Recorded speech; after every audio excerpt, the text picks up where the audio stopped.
এই দেখো লাল্লার লাইট লাগিয়েছি, কেমন লাগছে? বানো কেমন লাগছে? ভালো। এই যে ঘরে পুজো দিয়ে রাতে চলে গেছিলাম মন্দিরে। রাতে রাস্তা পুরো অন্ধকার ফাঁকা, তার মধ্যে 12টা বাজেনি তখন গেছি। এই যে মন্দিরে চলে এসেছি, তারপরে হয়েছে পুজো শুরু। মন্দিরটা কত সুন্দর সাজিয়েছে, খুব সুন্দর, বাইরে ভেতরে দুদিকেই খুব সুন্দর সাজিয়েছে। এই যে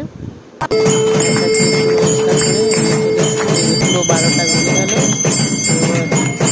পুজো শুরু, আরতি হচ্ছে, ঠাকুরকে আরতি করছে পুরো 12টা। এবার লাল্লাকে গোপীসোনাকে ঝুলানো হচ্ছে।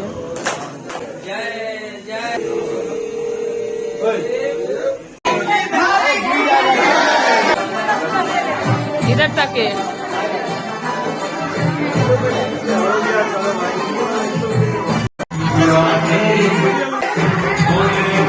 গোপীসোনাকে ঝুলিয়ে দিলাম।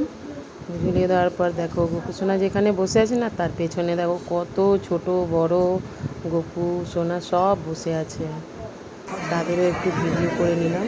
দেখো এখানে অনেক রকম ঠাকুর সব একসাথে বসানো। তারপরে একটু নমস্কার করে বাড়ি চলে এসেছি।